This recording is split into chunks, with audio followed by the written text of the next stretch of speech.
Georgette, chiffon ഇങ്ങനെ ഭയങ്കര നേരിയ തുണികളില്ലേ, ഇത് നമ്മൾ സ്റ്റിച്ച് ചെയ്യുന്ന സമയത്ത് തയ്യലിൻ്റെ അവിടെ സ്റ്റിച്ച് വരുന്നിടത്ത് ഒരുമാതിരി ചുരുക്കം പോലെ നിങ്ങൾ കണ്ടിട്ടുണ്ടോ?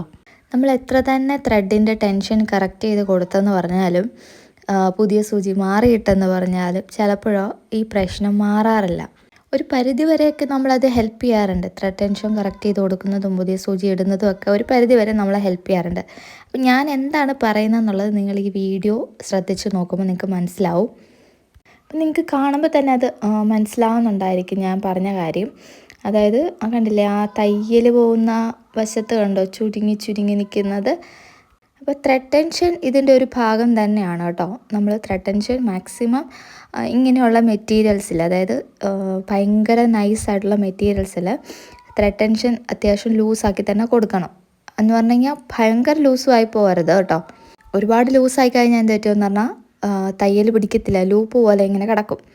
അപ്പോൾ നമ്മളിൽ പലർക്കും ഇതെങ്ങനെയാണൊന്ന് മാനേജ് ചെയ്യേണ്ടത് അല്ലെങ്കിൽ കറക്റ്റ് ചെയ്യേണ്ടതെന്നുള്ളത് അത്ര ഐഡിയ ഉണ്ടാവണമെന്നില്ല. അപ്പം ഞാൻ അതൊന്ന് പറഞ്ഞു തരാം.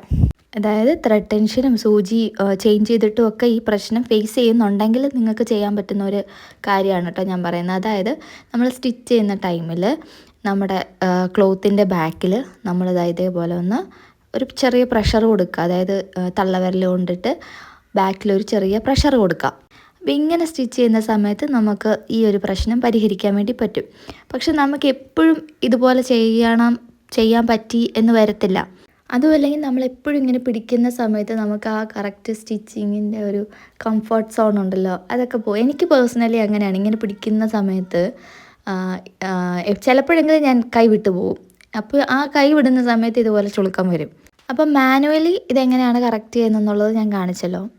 അതായത് നമുക്ക് ബാക്കിലൊരു പ്രഷർ കൊടുക്കുകയാണെന്നുണ്ടെങ്കിൽ നമുക്ക് സ്റ്റിച്ച് കുറച്ചൊക്കെ ക്ലീനാക്കി എടുക്കാൻ പറ്റും. നിങ്ങൾക്ക് കാണുമ്പോൾ മനസ്സിലാവുന്നുണ്ടായിരിക്കും. അതായത് ഞാൻ കൈ ലൂസാക്കിയിട്ടുള്ളിടത്ത് സ്റ്റിച്ചിൽ മറ്റേ പ്രശ്നം വന്നിട്ടുണ്ട്. അപ്പം മാനുവലി ഉള്ള കാര്യം കഴിഞ്ഞു. ഇനി നമുക്ക് അല്ലാതെ എങ്ങനെ സോൾവ് ചെയ്യാം എന്നുള്ളത് കാണാം. അപ്പോൾ ഒരുപാട് പേര് റിവ്യൂ ചോദിച്ചിട്ടുള്ളൊരു പ്രോഡക്റ്റ് തന്നെയാണിത്. അതായത് ഒരു റോളർ വരുന്ന ടൈപ്പ് ഒരു പ്രഷർ ഫൂട്ട്. ഇത് ആക്ച്വലി ഒരു നോർമൽ ഫൂട്ട് തന്നെയാണ്. വ്യത്യാസം ഇത്രേ ഉള്ളൂ, ഇതിൻ്റെ ബാക്കിലൊരു റോളറുണ്ട്, അല്ലെങ്കിൽ ഒരു വീല് പോലത്തെ സെറ്റപ്പ് ഉണ്ട്. അതുകൊണ്ട് നമുക്ക് ഈസി ആയിട്ട് ഈ ക്ലോത്തിനെ അത് ഓട്ടോമാറ്റിക്കലി മൂവ് ചെയ്യും. അപ്പോൾ അതുകൊണ്ട് തന്നെ നമുക്ക് നമ്മൾ മാനുവലി കൊടുക്കുന്ന ആ ഒരു പ്രഷർ കൊടുക്കേണ്ട ആവശ്യം വരുന്നില്ല. നമുക്ക് ആ സ്റ്റിച്ചിൻ്റെ ആ സൈഡിലേക്ക് മാത്രം ശ്രദ്ധിച്ചാൽ മതി. ബാക്ക് സൈഡിലേക്ക് ഓട്ടോമാറ്റിക്കലി അത് റോൾ ചെയ്ത് അങ്ങനെ പൊക്കോളും. അപ്പോൾ ഇതേപോലെയുള്ള നേരിയ തുണികൾ സ്റ്റിച്ച് ചെയ്യുന്ന സമയത്ത് അതിൻ്റെതായ ഒരു നീറ്റോ ഒരു ഫിനിഷിങ് ലുക്കോ ഒന്നും കിട്ടുന്നില്ല എന്ന് നിങ്ങൾക്ക് തോന്നുന്നുണ്ടെങ്കിൽ നിങ്ങൾക്ക് ഇൻവെസ്റ്റ് ചെയ്യാൻ പറ്റുന്ന ഒരു പ്രഷർ ഫൂട്ടാണ് കേട്ടോ ഇത്. ഭയങ്കര വിലയുള്ള പ്രോഡക്റ്റ് ഒന്നും അല്ല കേട്ടോ. ഒരു 270 രൂപ അതിലൊക്കെ നമുക്ക് ഇത് കിട്ടും. ഫ്ലിപ്കാർട്ടിലും ആമസോണിലും മീഷോയിലും ഒക്കെ ഉണ്ട്. പക്ഷേ ഓൺലൈൻ സൈറ്റിലൊക്കെ അതിന് അത്യാവശ്യം റേറ്റ് ഉണ്ട് താനും കേട്ടോ. അപ്പോൾ നല്ലതായിട്ടൊന്ന് സെർച്ച് ചെയ്ത് നോക്കാം. കിട്ടുന്നില്ല എന്നുണ്ടെങ്കിൽ താഴെ നിങ്ങൾക്ക് വാട്സപ്പിൽ കാണുന്ന നമ്പറിലൊന്ന് DM ചെയ്താൽ മതി. അപ്പോൾ നിങ്ങൾക്ക് ഈ പ്രോഡക്റ്റ് എത്തിച്ചു തരുന്നതായിരിക്കും കേട്ടോ. അപ്പം നിങ്ങൾക്ക് മൂന്നും തമ്മിലുള്ള സ്റ്റിച്ചിൻ്റെ വ്യത്യാസം കാണുമ്പോൾ തന്നെ മനസ്സിലായിക്കാണുമല്ലോ അല്ലേ. ഈ നെറ്റ് പോലുള്ള തുണികളൊക്കെ ഇല്ലേ, അതിലൊക്കെ ഇത് യൂസ് ചെയ്യാൻ അടിപൊളിയായിരിക്കും. എന്താണെന്ന് വെച്ചാൽ നോർമലി നമ്മൾ ഈ നെറ്റിൻ്റെ ക്ലോത്തിൽ ഇതുപോലെ ശ്രിങ്കേജ് പോലെ വരുമ്പോൾ ഇങ്ങനെ ബാക്ക് സൈഡിൽ നിന്ന് നമ്മൾ പുള്ള് ചെയ്ത് കൊടുക്കുകയാണെന്നുണ്ടെങ്കിൽ കണ്ടമാനം അങ്ങ് എന്താ പറയുക, ഒരു ലൂപ്പ് പോലെ വരും. അതായത് ചിലപ്പോൾ ചില സ്റ്റിച്ചുകൾ ഗ്യാപ്പ് തമ്മിൽ നല്ല വ്യത്യാസത്തിൽ വരും.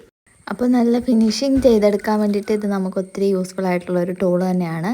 അപ്പം അത്രയേ ഉള്ളൂ വീഡിയോ. നിങ്ങൾക്ക് യൂസ്ഫുൾ ആയിട്ടുണ്ടെങ്കിൽ ഒന്ന് ലൈക്ക് ചെയ്ത് സപ്പോർട്ട് ചെയ്യുക. ഇതേപോലുള്ള ടൈലറിങ് കണ്ടൻറ്റ് കാണാൻ ഇഷ്ടമുണ്ടെങ്കിൽ ചാനലും കൂടെ ഒന്ന് സബ്സ്ക്രൈബ് ചെയ്തേക്കാം കേട്ടോ. അപ്പോൾ അടുത്തൊരു യൂസ്ഫുൾ വീഡിയോ ആയിട്ട് വേഗം വരാം. അതുവരേക്കും ടാറ്റാ.